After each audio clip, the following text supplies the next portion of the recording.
औज़ुबिल्लाहि मिनश्शैतानिर्रजीम बिस्मिल्लाहिर्रहमानिर्रहीम। अस्सलामु अलैकुम वरहमतुल्लाहि वबरकातुहू। प्यारे प्यारे अज़ीज़ तालिब इल्मों, आज एक मरतबा फिर आपकी खिदमत में हाज़िर हैं। आज हम चैप्टर नंबर 2 का आगाज़ करने जा रहे हैं, जो कि नाम आपको की बुक में आप देख सकते हैं, system of real number, exponents and radicals.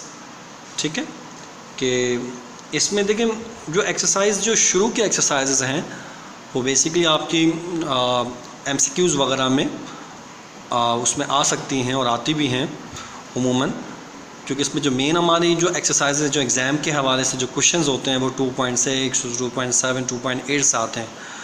बहरहाल एक और चीज़ वजाहत करता चलूँ, चैप्टर नंबर 1 जो कि एक्सरसाइज 1.3 था, जो क्वेश्चंस आपको दिए गए थे 1 से 6 तक एक्सप्लेनेशन थी, तो उसमें आपने वो सॉल्व करने, उसके अलावा भी आपने ट्राई करने हैं। अगर उसमें आपको कोई दिक्कत आती है तो आप क्वेश्चन कर सकते हैं कि सर ये या मिस हमें ये समझ में नहीं आ रहे, तो उसकी आप वजाहत कर दीजिए।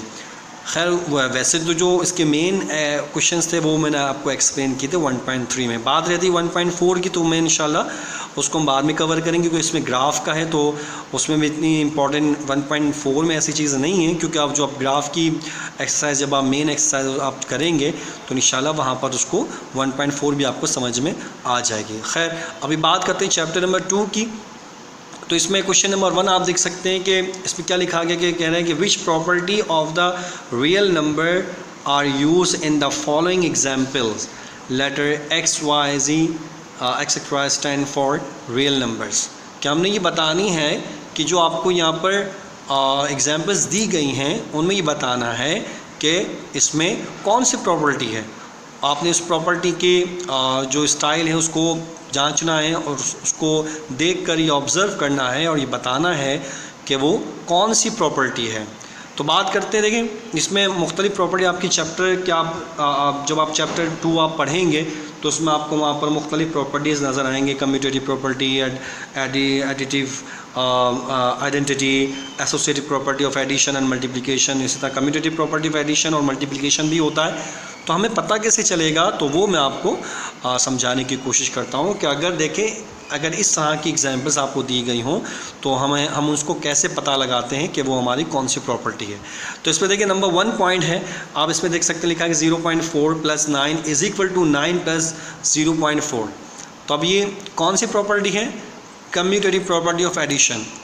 देखिए जब भी दो टर्म्स आपकी देखिए इस तरह एडिशन हो कि 0.4 है और ये +9 करके, या 9 + 0.4 दो टर्म्स है ना, और एडिशन इसका मामला हो रहा है और दोनों को प्लस करके एक ही आंसर आना है। तो ऐसी प्रॉपर्टी जिस पर दो टर्म्स हों दोनों जानिब और ऐड हो रहे हों, तो ऐसी प्रॉपर्टी को हम क्या कहते हैं? Commutative property of addition. क्योंकि अगर इसमें एडिशन है तो वो कम्यूटेटिव प्रॉपर्टी ऑफ एडिशन होगी, और अगर इन प्लस की जगह अगर मल्टीप्लाई का साइन हो तो फिर वो मल्टीप्लिकेशन बन जाती है। देखिए यहाँ पर भी दो ही टर्म्स हैं, √3 × 11 और यहाँ पर 11 × √3। तो ये दो टर्म्स हैं, लेकिन यहाँ पर 11 पहले और √3 बाद में है। यहाँ पर भी देखें 9 बाद में था, यहाँ पे पहले था, सॉरी यहाँ पर पहले और यहाँ पे बाद में था। खैर अब ये एडिशन था तो हमने इसको क्या कहा? कम्यूटेटिव प्रॉपर्टी ऑफ एडिशन, और ये आपकी कम्यूटेटिव प्रॉपर्टी ऑफ मल्टीप्लिकेशन। ठीक है, इसका नंबर 3 देखिए, x + 1 ब्रैकेट में +2/3 = x + 1 + 2/3। इसको हमने क्या नाम दिया? Associative property of addition. अब इसमें 3 टर्म्स है देखा जाए तो, क्योंकि ब्रैकेट में आपको 2 टर्म्स है, एक तो ब्रैकेट का इस्तेमाल भी है और फिर यहाँ पर ब्रैकेट के अंदर कितनी टर्म्स है? 2 हैं, 1 और 2। ठीक है, और ये तीसरी। तो ये तीनों आपके आपस में क्या हो रही है? ऐड हो रही हैं। यहाँ पर सीरियल थोड़ी सी, यानी कि x को यहाँ पर बाहर कर दिया प्लस और अंडर रूट में 1 + 2/3। जब इसको आप सिंप्लीफाइड करेंगे आंसर ज़्यादा सिमिलर होगा। खैर जो तवज्जो वाली बात ये है कि यहाँ पर 3 टर्म्स हैं और यहाँ पर ब्रैकेट का भी मामला है और यहाँ पर प्लस हो रही है, तो ऐसी प्रॉपर्टी को हम क्या कहेंगे? Associative property of addition. ठीक है, अब इसी तरह इसमें जिस तरह कम्यूटेटिव प्रॉपर्टी ऑफ एडिशन भी होता है, मल्टीप्लिकेशन भी होता है, तो इसी तरह एसोसिएटिव प्रॉपर्टी में भी एडिशन का भी मामला होता है और मल्टीप्लिकेशन का भी मामला हो सकता है। रूल वही है। देखिए आप ब्रैकेट में आपकी 2 टर्म्स हैं, फिर एक टर्म बाहर दी गई है और तीनों आपस में क्या हो रहे हैं, मल्टीप्लाई। जबकि यहाँ पर भी ये तीनों टर्म्स आपस में क्या हो रही हैं, मल्टीप्लाई। तो इसको हम क्या कह देंगे, associative property of multiplication, right. फिर नंबर 6 में आप देखिए बिल्कुल वही जो आपका नंबर 2 था, सही है। मैंने क्योंकि यहाँ पर जो सिमिलर थी उनको पहले लिख दिया, आपकी बुक की जो सीरियल चेंज होंगी मैंने अपनी आसानी, आपकी आसानी के लिए कि पहले जो सिमिलर्स थी उनको एक तरफ कर दिया था ताकि आपको बात अच्छी तरह समझ में आ जाए। खैर, अब ये आपकी एसोसिएटिव प्रॉपर्टी ऑफ एडिशन, ये यहाँ पर मल्टीप्लाई, तो 3 टर्म्स मल्टीप्लाई आ रही हैं, तो यहाँ पर एसोसिएटिव प्रॉपर्टी ऑफ मल्टीप्लिकेशंस। और ये यहाँ पर देखिए √8 plus into √3 plus √7 is equal to √8 plus √3। I think यहाँ पर कोई चीज़ मिसिंग हो गई है, तो यहाँ पर एक टर्म्स यकीनन आनी चाहिए। मैं एक बार बुक में चेक कर लेता हूँ, तो इसमें यकीनन एक टर्म यहाँ पर मिस हो रही, क्योंकि अभी आपको मैंने बताया कि एसोसिएटिव प्रॉपर्टी में 3 टर्म्स होनी चाहिए। बिल्कुल यहाँ पर प्लस √7 लगा लीजिएगा, प्लस √7, तो इसमें आप प्लस √7, ठीक है। तो ये आपकी कौन सी प्रॉपर्टी है, ये भी एसोसिएटिव प्रॉपर्टी ऑफ एडिशन। इससे ऊपर वाली भी क्या थी, इसकी जो नंबर 2 थी एसोसिएटिव प्रॉपर्टी ऑफ एडिशन, और नंबर 4 भी आपकी एसोसिएटिव प्रॉपर्टी ऑफ एडिशन। जबकि नंबर इसमें जो 10th है वो आपकी क्या है, एसोसिएटिव प्रॉपर्टी ऑफ मल्टीप्लिकेशन, ठीक है।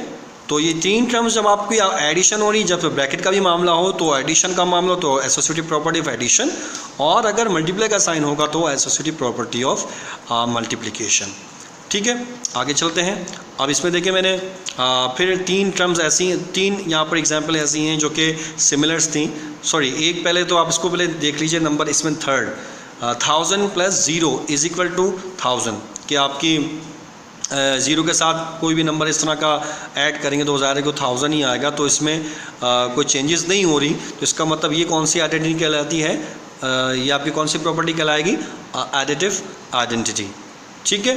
जबकि 2 टर्म्स हों और वो सिमिलर्स हो लेकिन साइन चेंज हो, जैसे कि देख सकते हैं कि एक 6.2 प्लस और जबकि दूसरा 6.2 माइनस में इज इक्वल टू 0, तो ज़ाहिर ये 0 ही हो जाएगा। तो ऐसी प्रॉपर्टी को हम क्या कहते हैं, एडिटिव इन्वर्स। इस तरह यहाँ पे भी देख सकते हैं एक x पॉजिटिव है जबकि एक x नेगेटिव है, तो ये भी क्या कहलाएगा, एडिटिव इन्वर्स। जबकि इसके बाद वाली भी एडिटिव इन्वर्स है, एक √ माइनस में है जबकि एक प्लस में, एक प्लस में शुरू में हो या माइनस बाद में हो, इससे कोई फ़र्क नहीं पड़ेगा। आपको रूल समझना है कि वो कब एडिटिव इन्वर्स होगा, जब दोनों ही प्लस हो रही हैं, ठीक है, और आंसर आपका बिल्कुल चेंज ना हो, जैसे 0 के साथ ऐड हो रहा है तो वो आपकी एडिटिव आइडेंटिटी कहलाती है। लेकिन जब इसमें एक प्लस में हो एक माइनस में हो और वो कैंसिल एक सूरत में कैंसिल ही हो रहे हैं ना, क्योंकि आपका आंसर 0 बन रहा है, तो वो कौन सी प्रॉपर्टी कहलाती है, एडिटिव इन्वर्स। एडिटिव इन्वर्स कहेंगे, ठीक है। इसमें मज़ीद 2 रह जाती हैं। नंबर 9 देखिए, √5 मल्टीप्लाई बाय 1/5, √5 1/, ये भी √5 होना चाहिए जी, क्योंकि ज़रा जब भी √5 से √5 कैंसिल होगा तो वो क्या बन जाएगा, 1 के बराबर होगा। तो जब आपके 2 टर्म्स इस तरह मल्टीप्लाई हो रहे हैं, क्योंकि ये कैंसिल हो जाएगा ना, √5 और √5, तो आपका आंसर क्या आ जाएगा, 1। तो ऐसी, क्योंकि √5 का वैसे भी रेसिप्रोकल होगा तो वो क्या बनेगा, 1/√5 ही होगा ना, इसका इन्वर्स क्या बनेगा, 1/5। तो ऐसी प्रॉपर्टी को हम क्या कहेंगे, मल्टीप्लिकेशन इनवर्स, ठीक है। और जहाँ पर मल्टीप्लिकेशन और इसमें एडिशन, जैसे एक रियल नंबर आपका मल्टीप्लाई हो रहा है, ये आपके प्लस हो रहे हैं, तो ऐसी प्रॉपर्टी को हम क्या नाम देते हैं, distributive property of multiplication over addition. कि इसमें मल्टीप्लाई तो हो रहा है लेकिन किसके ऊपर, एडिशन के ऊपर, ओवर एडिशन। तो ऐसी प्रॉपर्टी को हम क्या कहेंगे, distributive property of multiplication over addition. तो ये आपका क्वेश्चन नंबर 1 था कि जिसमें आपने प्रॉपर्टीज़ बतानी थी कि यहाँ पर कौन सी प्रॉपर्टीज़ हैं। अगर हम ऐसे रियल नंबर आपके यूज़ किए गए हैं एग्जाम्पल्स के अंदर, तो उनके मुताबिक आप बताइए कि ये कौन सी प्रॉपर्टी है, ठीक है। उम्मीद है कि ये आपको बात समझ में आ गई होगी। अब आगे चलते हैं इसका क्वेश्चन नंबर 2 की जानिब। तो ये आपका क्वेश्चन नंबर 2 जो कि क्या लिखा गया है कि which property of the real numbers is used in the following in equality, ठीक है। कि यहाँ पर जो यहाँ पर मुख्तलिफ रियल नंबर्स जो कि यूज़ किए गए हैं, तो उनके मुताबिक आप बताइए कि यहाँ पर कौन सी प्रॉपर्टी यूज़ हो रही है। ठीक है, इनइक्वालिटी का साइन लगा हुआ है, आप देख सकते हैं सब में। तो इसमें एक रूल याद रखिएगा कि अगर adding a real number to x is less than y, यानी कि कोई भी रियल नंबर हो, does not change the sign of inequality, तो हम उसको क्या कहेंगे, एडिटिव प्रॉपर्टी। कि हम किसी भी रियल नंबर के अंदर अगर हम एडिंग का मामला करते हैं और वो को क्या है, यानी कि x is less than y does not change the sign of inequality, तो फिर वो प्रॉपर्टी क्या कहलाती है, एडिटिव प्रॉपर्टी। और अगर मल्टीप्लिकेटिव प्रॉपर्टी कब होगी कि multiplication by a positive real number does not change the sign of an inequality but multiplication by a negative real number changes the sign of the inequality. कि अगर हम किसी भी पॉजिटिव रियल नंबर को multiplication करें और इसका sign अगर चेंज नहीं होता इनइक्वालिटी का, तो वो आपकी मल्टीप्लिकेटिव प्रॉपर्टी है। बट अगर आप उसमें नेगेटिव रियल नंबर से मल्टीप्लाई करेंगे तो इसका मतलब ये कि वो उसका इनइक्वालिटी का साइन चेंज हो जाएगा। ठीक है, तो अगर इनइक्वालिटी का साइन चेंज नहीं होगा वो आपकी क्या कहलाएगी, एडिटिव प्रॉपर्टी। क्या कहलाएगी, एडिटिव प्रॉपर्टी। जैसे आप इसमें नंबर 1 स्टेटमेंट में देख सकते हैं कि -5 इज़ लेस देन -4। ठीक है, और लिखा हुआ है कि 0 इज़ लेस देन 1। ठीक है ना, ऐसे ही ना कि -4 is less then is -4, -5 is less then is -4, and inequality के बाद यहाँ पर भी क्या लिखा हुआ है कि 0 इज़ लेस देन 1। ठीक है, तो यहाँ पर इनइक्वालिटी का साइन यहाँ पर चेंज नहीं हो रहा, क्योंकि यहाँ पर एडिशन का मामला, आपका एडिशन के थ्रू इनके साइन चेंज नहीं होंगे। क्योंकि अगर हम यहाँ पर भी एडिशन ऑफ 5 करें और यहाँ पर भी, यानी कि बोथ साइड पर अगर आप एडिशन ऑफ 5 करें तो इसका इनइक्वालिटी का साइन चेंज नहीं होगा। तो फिर आप इसको क्या कह सकते हैं, क्या कहेंगे, एडिटिव प्रॉपर्टी। मैंने लिखा भी यहाँ पर कि addition of 5 to both side, क्या आप बोथ साइड पर क्या करें, चेक करने के लिए कि आप एडिशन ऑफ 5 करें ऑन द बोथ साइड, तो आपका इनइक्वालिटी का साइन चेंज नहीं होगा। तो ऐसी सूरत में यहाँ पर कौन सी प्रॉपर्टी कहलाएगी, एडिटिव प्रॉपर्टी। ठीक है, एक और मैंने, क्योंकि जो एडिटिव प्रॉपर्टी थी मैंने उनको शुरू में लिख दिया, क्योंकि नंबर 1 और क्वेश्चन नंबर 2 में 2 ही additive property, number 1 and number 3। देखिए 1 इज़ ग्रेटर देन -1, इनइक्वालिटी के बाद यहाँ क्या कह रहे हैं, -3 इज़ ग्रेटर देन -5। ऐसा ही है ना कि 1 इज़ ग्रेटर देन -1 और -3 इज़ ग्रेटर देन -5। तो यहाँ पर भी एडिशन अगर आप करें तो यहाँ पर इसका साइन चेंज नहीं होगा। और वो कौन सा नंबर होगा, एडिशन ऑफ -4। ठीक है, कि 1 is greater than -4 and -4 is greater than -4। तो आप सब जगह ऑन द बोथ साइड क्या कीजिए, -4 का एडिशन के साथ -4 का एडिशन कर दीजिए बोथ साइड पर, तो आपका इनइक्वालिटी का साइन चेंज नहीं होगा। जो साइन यहाँ पर लेस देन है वो भी, सॉरी ग्रेटर देन के, वो ग्रेटर ही रहेंगे। यहाँ पर पहली वाली एग्जांपल में भी ऐसा था और थर्ड वाली में भी ऐसा ही है कि आप एडिशन भी किसी नंबर का एडिशन कर रहे हैं तो उनका इनइक्वालिटी का साइन चेंज नहीं हो रहा, तो ऐसी सूरत में हम इसको एडिटिव प्रॉपर्टी कहेंगे। अब बात करते हैं मल्टीप्लिकेटिव प्रॉपर्टी, क्योंकि इसके बाद जितने भी आपके पॉइंट्स हैं नंबर 2, 4, 5, नंबर 6, 7 एंड 8, वो सारे आपके मल्टीप्लिकेटिव प्रॉपर्टी हैं। क्योंकि मैंने आपको शुरू में इसकी स्टेटमेंट को मैंने समझा दिया था कि एडिटिव प्रॉपर्टी कब होगा और मल्टीप्लिकेटिव प्रॉपर्टी कब कहेंगे। अब यहाँ पर देखिए नंबर 3 में कि -10 इज़ लेस देन -8, जबकि यहाँ पर कह रहे हैं कि 20 इज़ ग्रेटर देन 16। ठीक है, तो अब यहाँ पर आप देख सकते हैं कि मल्टीप्लिकेटिव प्रॉपर्टी में मैंने क्या बात कही कि अगर माइनस का साइन होगा तो ज़ाहिर है कि इसका इनइक्वालिटी का साइन चेंज हो जाएगा। तो ज़ाहिर है कि यहाँ पर भी अगर मिसाल के तौर पर किस नंबर से मल्टीप्लिकेशन का मामला हो रहा है, -2 से। हर नंबर बोथ साइड पर आप क्या करें, -2 को मल्टीप्लाई करवाएं, तो फिर ऐसी सूरत में इनका इनइक्वालिटी का साइन चेंज हो रहा है। तो ऐसी यहाँ पर जो स्टेटमेंट है इसके मुताबिक कौन सी प्रॉपर्टी लग रही है, मल्टीप्लिकेटिव प्रॉपर्टी। इसी तरह नंबर 4 में भी ऐसा ही है कि देखें आप ऑलरेडी यहाँ पर, क्योंकि यहाँ पर साइन भी आपके चेंज है और फिर माइनस भी लगा हुआ है। इसकी आप आसानी से यूँ भी समझ सकते हैं कि आप सबके साथ देखें कहीं ना कहीं आगे यहाँ पर है या तो यहाँ पर, और आपके या तो एक तरफ लेस देन है तो दूसरी जानिब ग्रेटर, या एक तरफ जानिब ग्रेटर है तो दूसरी जानिब लेस देन। तो ऐसी कंडीशन कहीं भी नज़र आएगी आपको तो वो आपकी क्या बनेगी, मल्टीप्लिकेटिव प्रॉपर्टी। देखिए यहाँ पर भी ऐसा ही है, यहाँ पर भी, यहाँ माइनस ए यहाँ पर दिया हुआ है जबकि साइन भी चेंज है, ठीक है।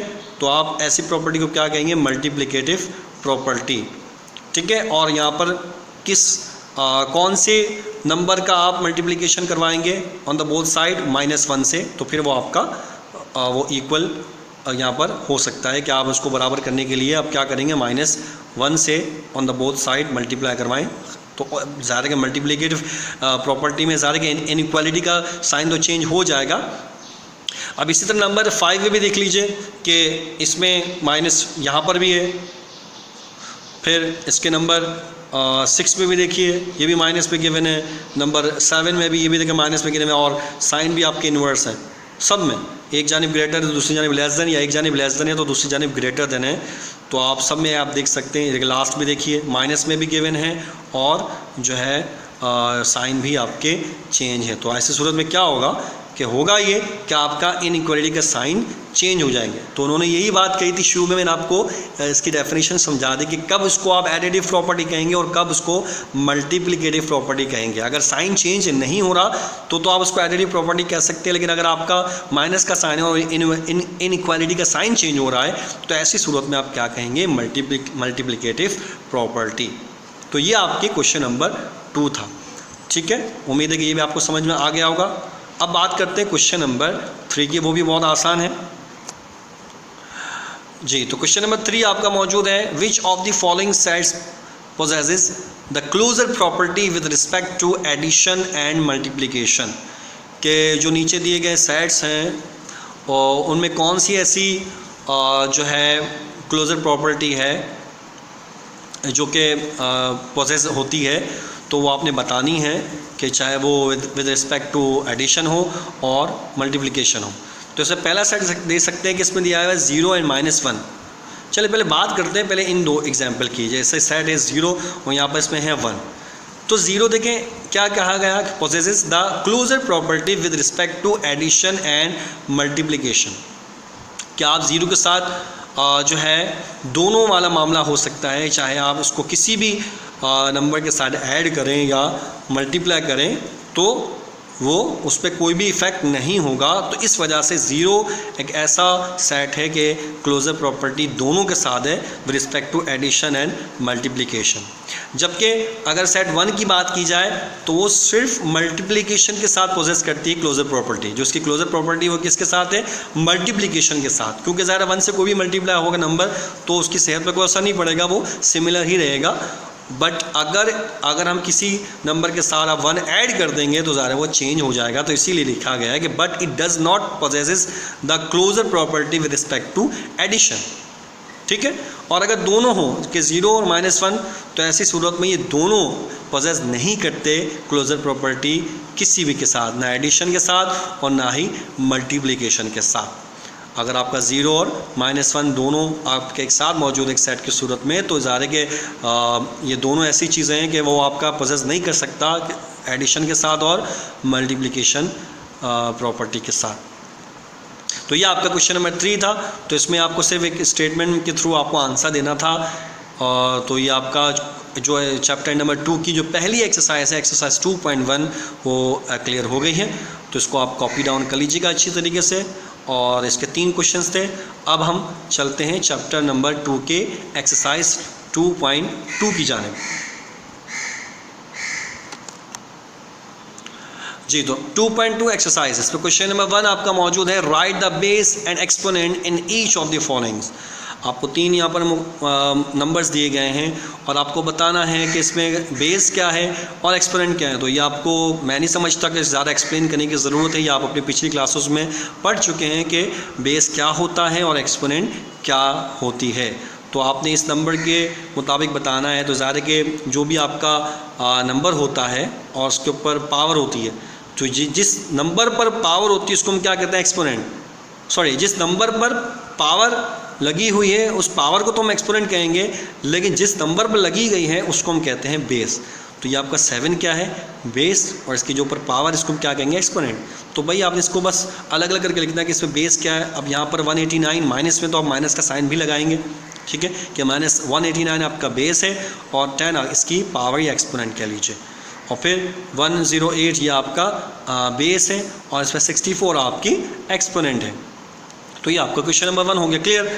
अब बात करते हैं क्वेश्चन नंबर 2 की। कहते हैं कि indicate which of the following are positive real number and which are negative real number. कि इसमें से आपको बताना है कि कौन सा इसमें पॉजिटिव रियल नंबर है और कौन सा नेगेटिव रियल नंबर है, ठीक है। तो अब आप देख सकते हैं क्या कहा गया कि नंबर 1 में 8 है और उसकी एक्सपोनेंट क्या लगा हुआ है, 4। तो ये रूल याद रखिए कि अगर कोई भी एक पॉजिटिव नंबर है और उसकी पावर भी पॉजिटिव है तो क्या कहते हैं, तो यानी कि इसका जी अगर उसकी कोई भी रियल नंबर है उसके ऊपर अगर पावर वो पॉजिटिव है तो ऐसी सूरत में क्या होगा, वो पॉजिटिव ही कहलाएगा। तो देख सकते हैं आपका रियल नंबर भी पॉजिटिव है, उसकी पावर भी पॉजिटिव है, तो ऐसी सूरत में हम इसको क्या कहेंगे, ये पॉजिटिव ही रियल नंबर है। ये पूरा का पूरा क्या कहलाएगा, पॉजिटिव रियल नंबर। लेकिन अगर आपका कोई नंबर नेगेटिव है और उसकी पावर अगर ऑड है, उसकी पावर पॉजिटिव तो हो लेकिन वो हो क्या हो, ऑड, तो फिर ऐसी सूरत में क्या कहलाएगा, वो कौन सा रियल नंबर कहलाएगा, नेगेटिव।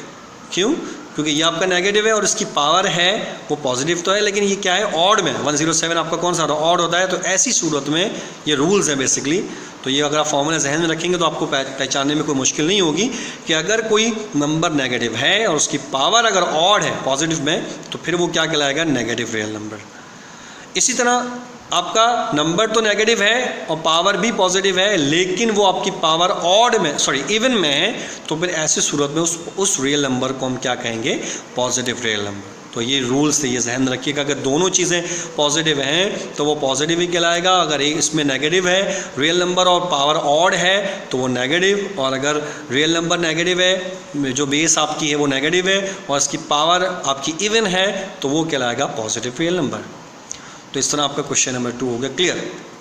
अब बात करते हैं क्वेश्चन नंबर 3 की। तो ये भी बहुत ही बच्चों वाला सवाल है, ये भी उसमें मैं नहीं समझता कोई परेशानी होनी चाहिए, ख़ुद भी कर सकते थे आप। कि इसमें लिखा गया कि which is the correct way of finding the value of 38 into 83 और पावर इसकी है 9। क्या आपने बताना है कि इसमें कौन सा सही तरीका है कि हम उसमें वैल्यू निकाल सकते हैं जो कि आपका नंबर यहाँ पर गिवन है।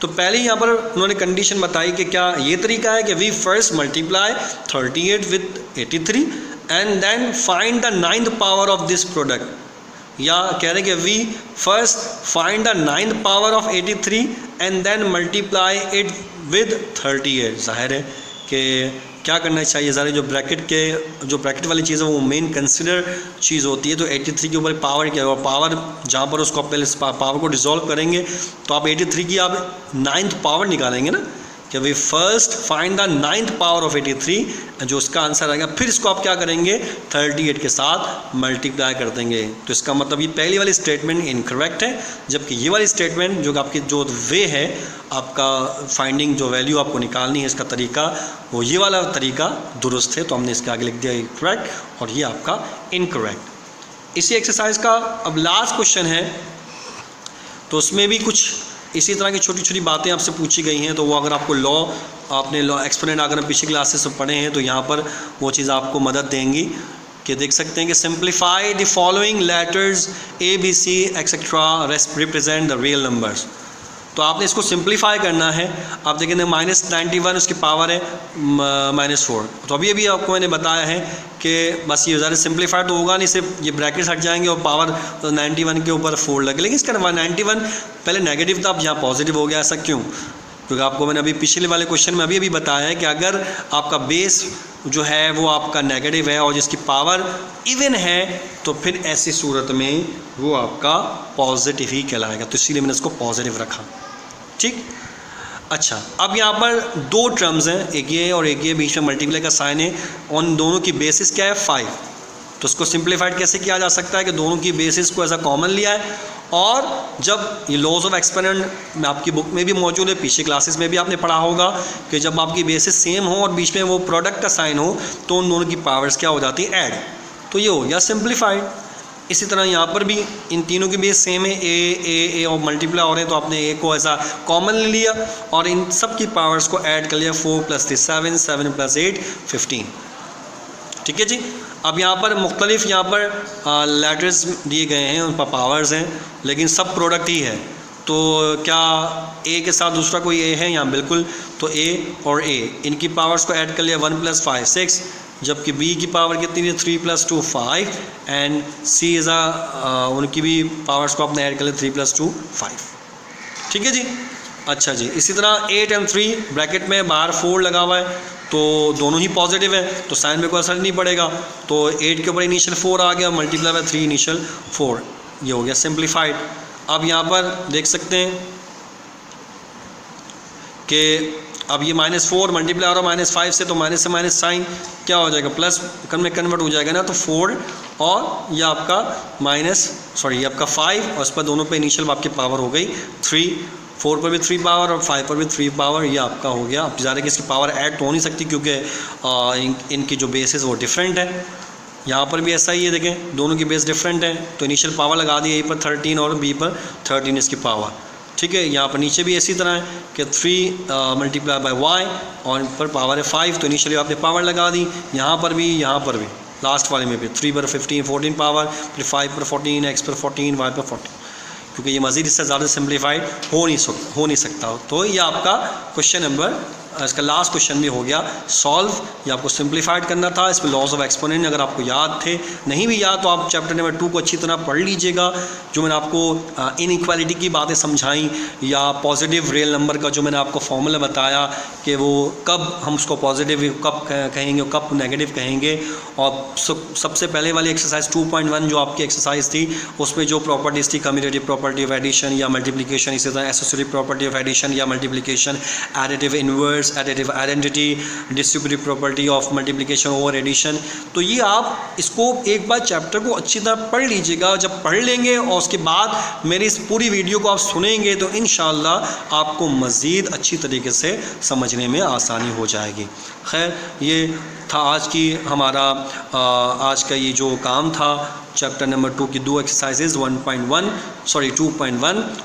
चैप्टर 2 के 2.1 एंड 2.2 ये अपने अख्ताम को पहुँची हैं। तो आप इन दोनों एक्सरसाइजेस को अच्छी तरह नीट एंड क्लीन अंदाज में अपने रजिस्टर्स में उतार लीजिएगा। फिर भी अगर कोई क्वेश्चन हो, इंसान हूँ, ज़ाहिर मैं भी इंसान हूँ, अगर कोई गलती हो, सरजद हो जाए तो आप बता दीजिएगा, मेरी निशानदेही कर लीजिएगा। कोई छोटा बड़ा नहीं हो जाता तो आप इसमें निशानदेही कर सकते हैं कि सर ये चीज़ गलत हो गई है, तो इंशाल्लाह उसकी इस्लाह कर ली जाएगी।